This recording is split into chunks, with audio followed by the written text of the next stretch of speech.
Laking truck.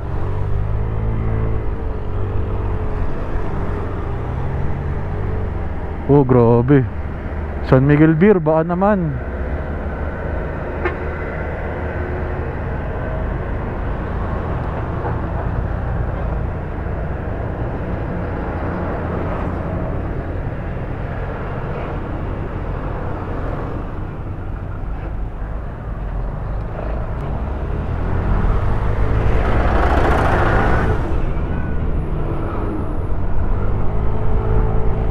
Let's go mga master.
You are now approaching Halsema Half Tunnel, Atok Benguet.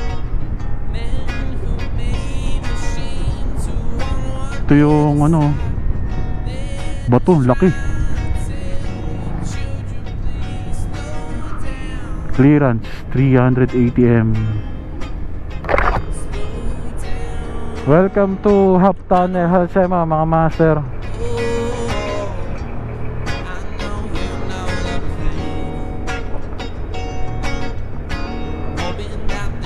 Hindi na tayo aabot ng Atok, ay ng highest point. Lapit na, 8 minutes na lang. Ito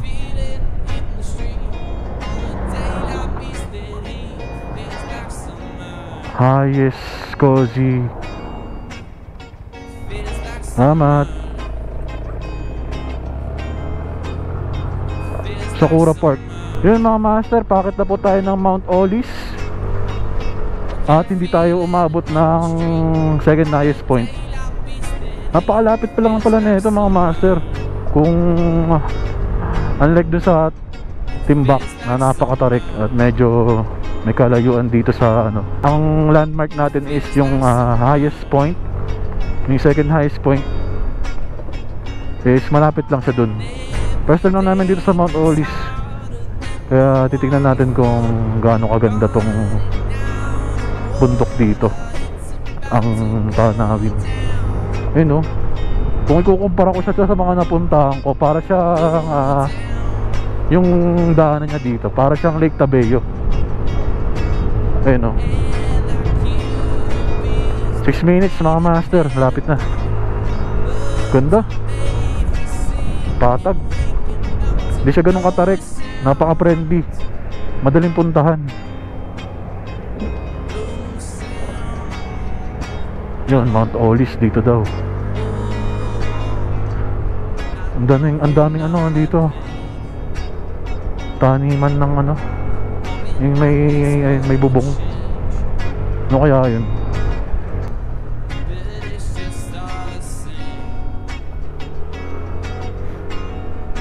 Kakatapos lang nila mag-harvest, oh.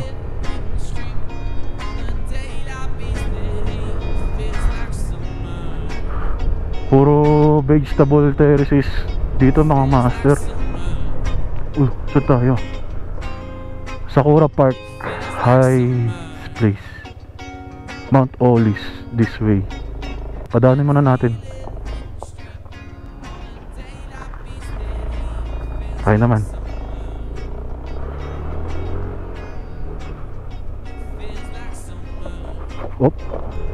You know, welcome to Sakura Park. Diyan tayo bukas mga master. Bibisitahin natin yan bukas, yung farm na yan. Dito muna tayo sa Mount Olis. Hapon na kasi, magdidilim na. At magsiset up pa tayo ng tent natin eh. So mahaba-haba pa naman yung oras natin dito, kasi hanggang bukas pa naman tayo. Overnight lang po tayo dito. Hirap dito pag may dumang dalawang sasakyan. Oops, ang lubak. Tayo sa kabila. Saan ba yung Mount Olis? Dito. Dalawang daanan. Sabi na tayo mga master. Hindi tayo nakapag dito. Hindi tayo nakapagpabook. Talagang literal na walk-in lang po tayo. Dito na tayo. Mount Olis Viewpoint. Saan ba dito? Dito. Yan, Jeffrey's Farm. Let's go. Sana wala tayong makasalubong. Dito medyo may katarikan na. Pero tingin ko slight lang naman to, kasi malapit na tayo. Wow, ganda.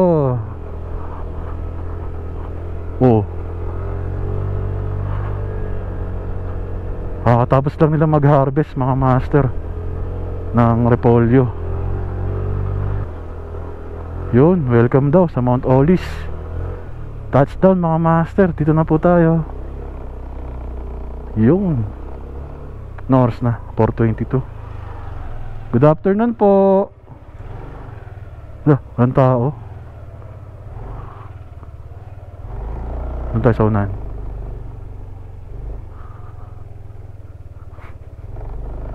Alam ko dito yung parking eh. Yan, dito yung parking. Tapo. Walang tao. Balik tayo dun. Dito sa receiving area. Mount Olis Viewpoint, touchdown. Balik na tayo dito. Pa-register lang tayo. Wala, hindi pwede. Kaya sinabi ko sa anak ko na i-on mo sa Facebook na huwag tayong magtanggap muna ngayon. Wala, sayang. Wala kasi. Nadaming bisita bukas. Mapupuno ito, baha ko lang pa na paradaan. Wala pa. Madami sila. Oo. Wala. Kahapon na pwede. Ito lang po talaga yung pupuntahan namin ngayon ate. Baka naman pwede lang. Dalawa lang naman po kami. Isang tent lang. Uwi rin po kami bukas ng umaga. Galing pa po kami sa Manila, Nay. Saan po kayo kami? Putuloy na ito. Namili na kasi kami. Overnight lang naman po sana kami. Wala na kaming ibang pupuntahan kasi. Ito lang po talaga yung pinunta namin. Nagdala kasi Sige po. May dala kasi kaming tent eh. Kaya mabigat po yung dala namin eh. Galing pa po kami Paranaque. Ito po talaga yung pinunta namin. Sige po Nay, salamat po. Baka sakali lang po, dalawa lang naman po kami. Salamat Nay, hintay po namin kayo dito. May darating daw kasi na bisita bukas ng umaga, kaya hindi sila tumatanggap. Sabi ko Nay, wala kaming ibang tutuluyan kasi sabi ko ito lang yung mapupuntahan natin. Papaalam niya raw sa asawa niya. Ito, hintay na lang natin dito. Halos 11 hours po yung binayahin namin. Ito lang po talaga pinunta namin. Wala nang iba kaming matutuluyan. Meron naman campsite yan sa Gagabi na. Saan po? yan sa baba. Lalagin kami dito, no? Hindi, sana yung may pero mga kokong river pero Ang kagatan mo, ipasas mo, at pabasan ito.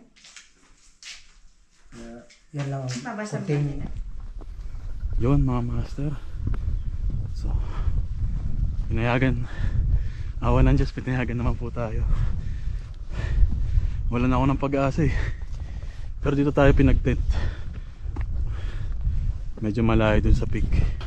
Alright mga master, magtatay na po tayo ng tent natin. Gusto ko lang po i-shoutout si Altitude Outdoor Gears. Ito po yung gamit nating tent tsaka tarp. Pag kailangan nyo po ng mga camping gears mga master, bisitahin nyo lang po yung page ni Altitude Gears Outdoor.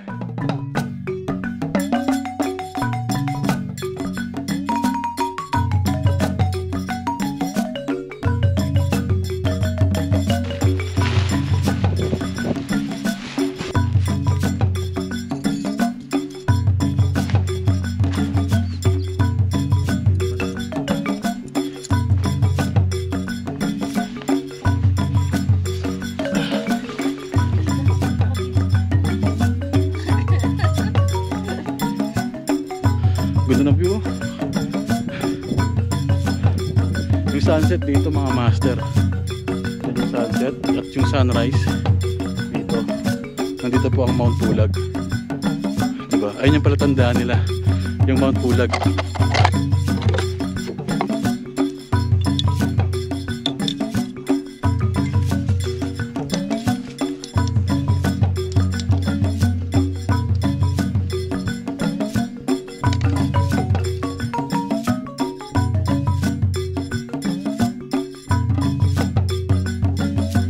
Background namin. Solid. Ang masaya pa dito mga master, may signal. Kasi sa mga napuntahan kong bundok, wala. Tulad ng Lake Cabello, Timbak, tsaka Pulag.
Yun, luto na mga master.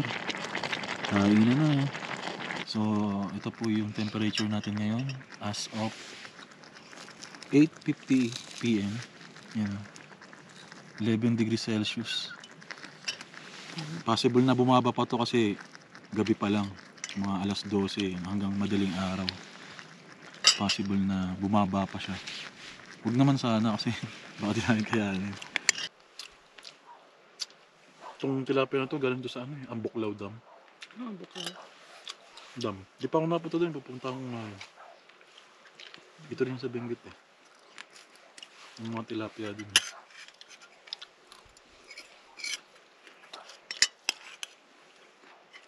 Nung nakikita mo yung dinaan natin, yung puro live tilapia from Ambuklaw. Ano yun? Mag-alas 11 na po pala. Dito na kami sa loob ng tent kasi malamig na po sa labas. Yan. Sige lang, pakita ko sa inyo yung paro-paro. Ayun sa kamay ko. Yan siya. Yan sila nagliliparan dito. Lumalapit sa ilaw. Nakikisilong kasi nga malamig. Lumalapit sila dito kasi ramdam nila mainit. Good night. Ma-up na natin yung ilaw.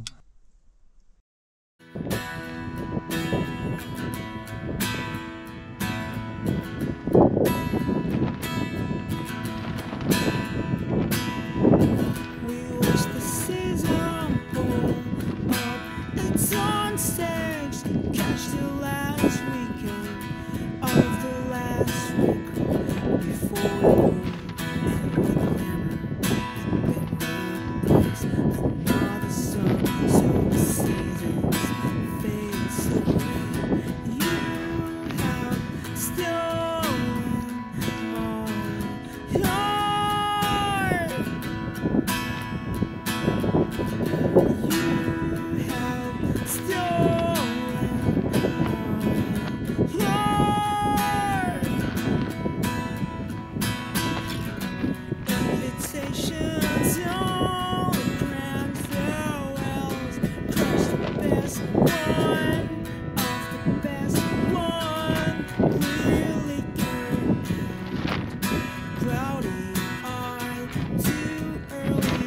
Tingnan nyo. Ang ganda tignan dito sa bulaklak. Hindi sila nagliliparan. Ayun, ang dami hanggang dun oh. Yung dito. Di ba makikita niya mga master? Sorry, hanggang dun oh, sa baba.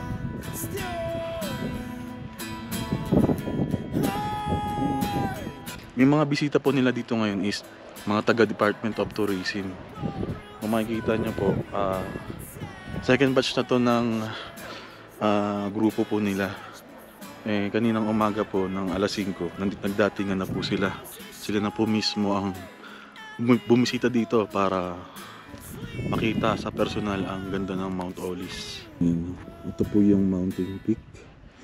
So mamaya na po tayo pupunta dyan pagkatapos po nila. Galing po sila sa Northern Blossom, no? Yun po yung isa sa pinuntahan po nila. Tapos magkakaroon ng switch dito sa Mount Olis. Yung mga galing sa Mount Olis, sila naman po pupunta sa Northern Blossom. Tapos yung mga galing sa Northern Blossom, sila naman po yung pupunta sa Mount Olis. Diba? Galing. Yun, medyo may kainitan na rin dito. Buti naman nawala na yung init, ay yung lamig. Yun yung araw. Pwede po kayo dito mag-camping. Yan, dito po camping area. Meron din po doon. Nagkataon na po talaga na naka-schedule dito taga Department of Tourism. Yun.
Tapos lang namin maligo mga master.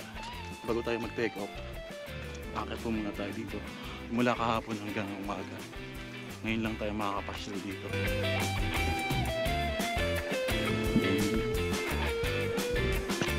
So kaninang umaga, pinatapos lang po natin yung mga unang bisita. Sila po kasi talaga yung naka-reserve dito. Pinagbigyan lang po tayo nila Nanay Lolita ng pagkakataon para mag-overnight. Oh, langit. Welcome to Mount Olis mga master. With 7,900 feet above sea level. Nasa gilid lang tayo ng bangin. Napakalalim. Dito po yung bonfire area nila. So dito po yung camping site. Yan yung camping site. Tapos meron pa doon na view deck. Parang ano yun, parang kamatis. Pero ano lang daw to, hindi daw siya kinakain, hindi rin siya prutas. Para lang daw siyang Christmas light dito.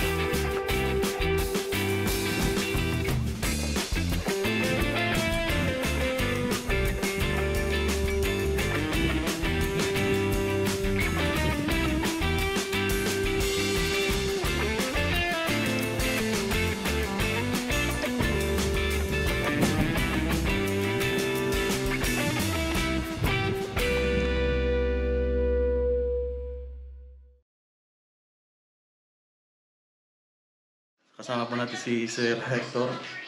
Yan, si Boss Hector po pala. Hi! Hello po. Pang ilang interview ko na to. Ano po yung mga ano natin dito na, ang tawag dito? Trivia, kumbaga, or history. History ng Mount Olis. So, yun, nung unang panahon, gubat to. So, punong-puno yan ng pine trees sa taas. So, yung Olis, native term namin sa mga parot nung unang panahon. Yan yung mga Olis na yan.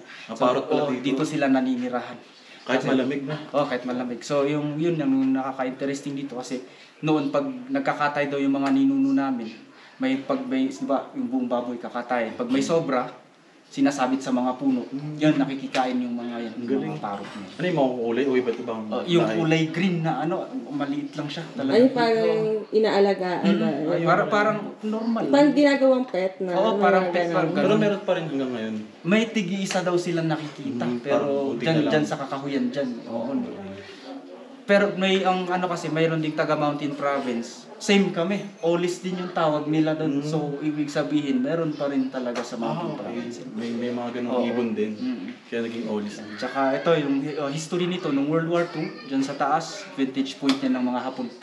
Nagsilbing lookout nila, ambush point, kumbaga. So dyan sa taas, pag clear na clear talaga siya, yung hindi lang yan basta bundok kasi ang nakapalibot dyan, 10 municipalities of Benguet palibot yan. Oo. Naging So puta rin pala yung ng mga 10, Hapon. oo, yan. So nakasentro tayo, Atok talaga ang center, heart of Benguet.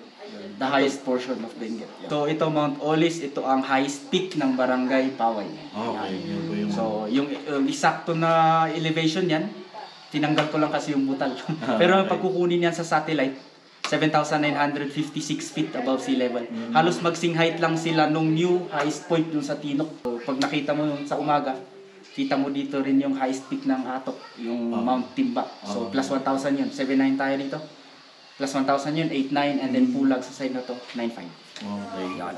Tsaka Tabayok sa gitna. Tabayok. So yun daw, first ang Pulag, second yung Tabayok, third yan, Mount Timba. Ayun. Yun po Top yung... 3. Top 3 highest mountain in Luzon. Pa-promote lang konti. So yan po, so ini-invite ko kayo. Yun.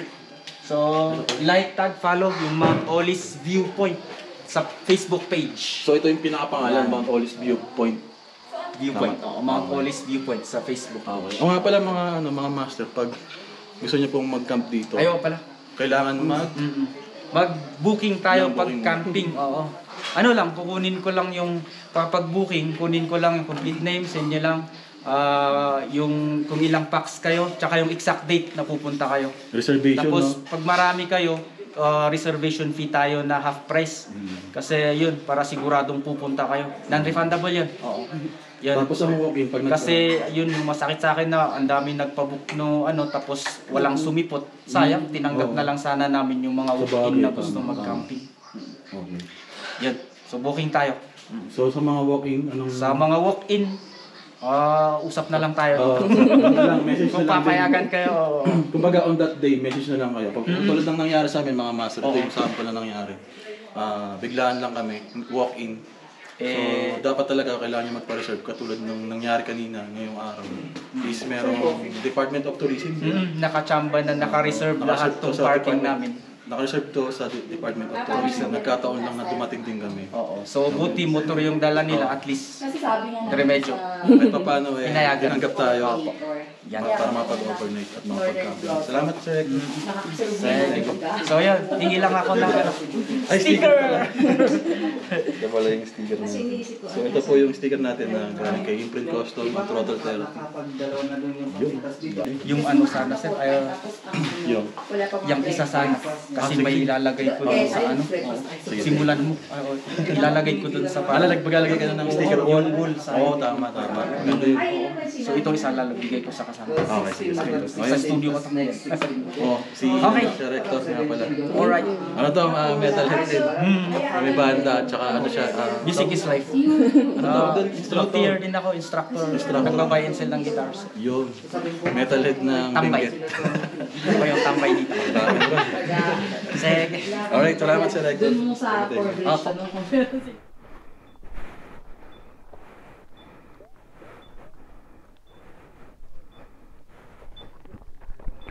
Okay naman siya. Makapit naman.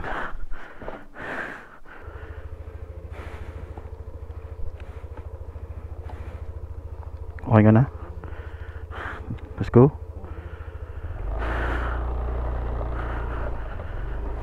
Boss Sector. Salamat po. Siguro babalik na lang ako dito, siguro mag-day tour na lang kami. Oo. Oo, kaya basta may plano ako bumalik kasi yung Sakura Farm, di namin napuntahan. Tapos yung Sea of Cloud, baka sakali matsambahan. Bye bye po. Salamat po.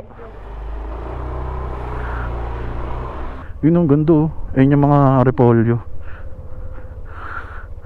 Saan pala tayo dumaan? Ay, diretso lang no? Pababa. Ganda mga master oh. Woohoo! Tarik no? Sarap no? Para nalipad. Kasi nasa taas tayo. Nasa part tayo ng mataas na lugar. Ah, ayun pala yung camping site na sinasabi nila. Yung may mga flag. May isa pang camping site kasi dito mga master. Ayun no? Ayun, kita dito. Ayan. Ayan. Ayan mga master, yung isa pang camping site. Nakalimutan ko yung pangalan. Ha? Kaya, pero kung ako sa inyo, mas pipiliin ko na lang dito sa Mount Olive kasi mas maganda yung view. Ayan. Walang nakalagay ko anong pangalan doon. Ayun. Heights Plates Campsite. Yun mga master. So dalawa po yung campsite dito. So kung naabutan po kayo dito na puno or full na nag-walking po kayo, pwede kayo dito mag-inquire sakaling meron pang space or available slot. Pangat din naman kasi ng mga overcrowded, di ba? Gusto ng puno, tinan mo mal. Ganyan yung mga puno sa Mount Pulag eh. Ayun, ito po yung Sakura Park. Babalik tayo dito next time. Pa-picture lang po. Pa-picture lang. Salamat. Yun mga master. So next time na lang po tayo dito sa Sakura Park. Total hindi pa naman namumulaklak yung sakura na puno. Next time na lang natin siya bisitahin. Kumbaga meron pa tayong rason para bumalik dito. Ayun mga master, time check tayo to 10 PM. So gagabihin na po ulit tayo sa daan. At may problema lang kami dito sa motor namin kay Sakura. Sira pala yung mini driving light. So nahirapan ako sa daan. Pag may nakita kami ditong motorcycle shop, baka paayos na lang muna namin bago kami bumayahe ulit. Sana meron maayos yung mini driving light. Sobrang dilim kasi. Ay putik, nagsalubungan. Teka lang, makatras tayo. Ay kasya ba?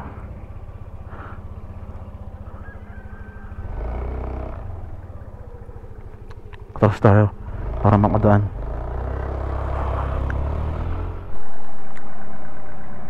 Hi. Cute to.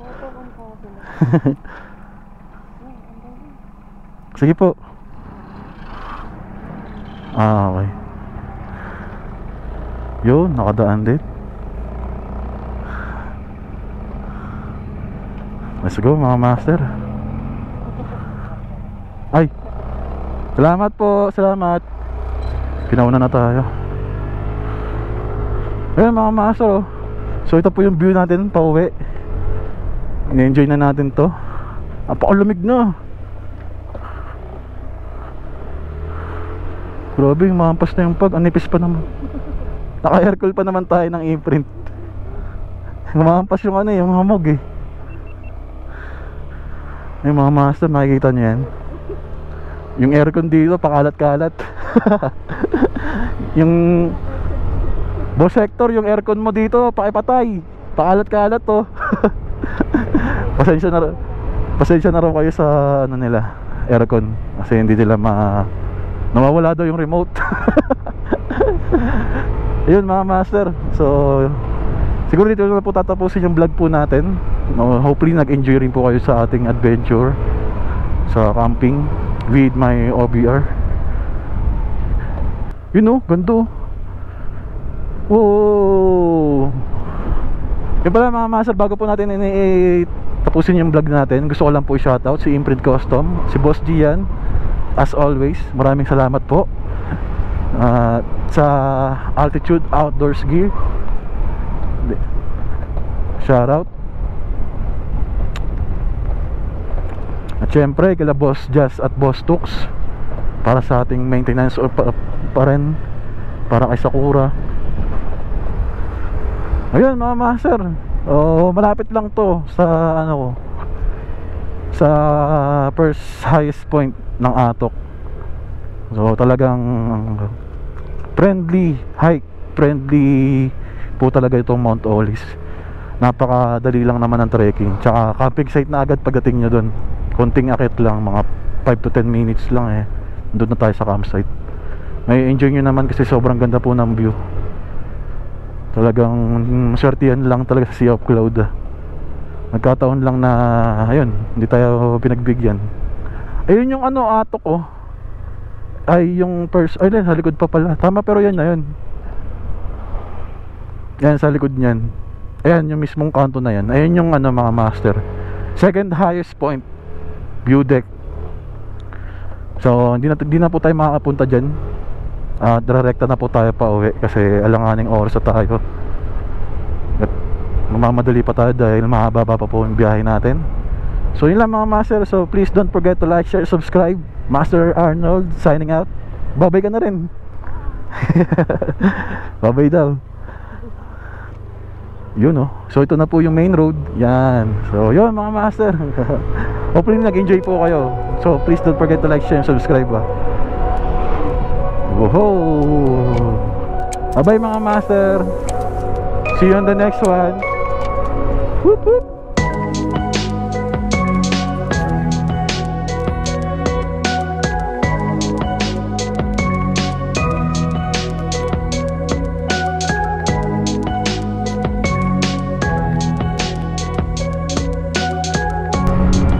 Ano?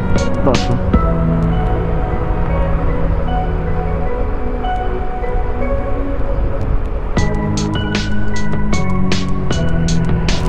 So, nakakilabot yung ano no. Last baka dramatic no. Oh.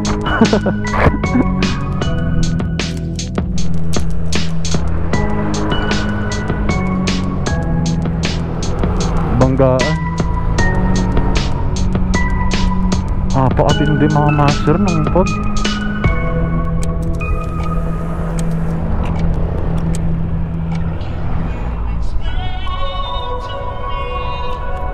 Ganda sa taas oh.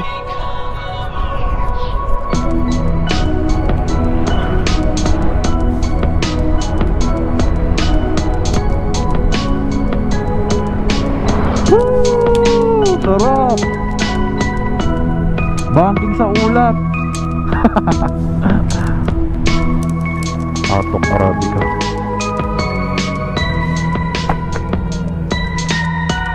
Boss, salamat. Boss, salamat po.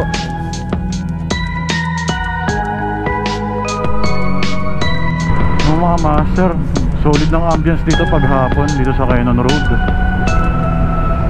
Napakaganda ng daanan, gawa nitong mga ilaw, kasabay pa ng bundok. Solid oh. Grabe, napaka-dramatic naman nito. Napakaganda mga master oh. Palubog na yung araw. Lumabas yung kagandahan nung Canyon Road no, pagpadilim na, bago magdilim. Napaka-solid.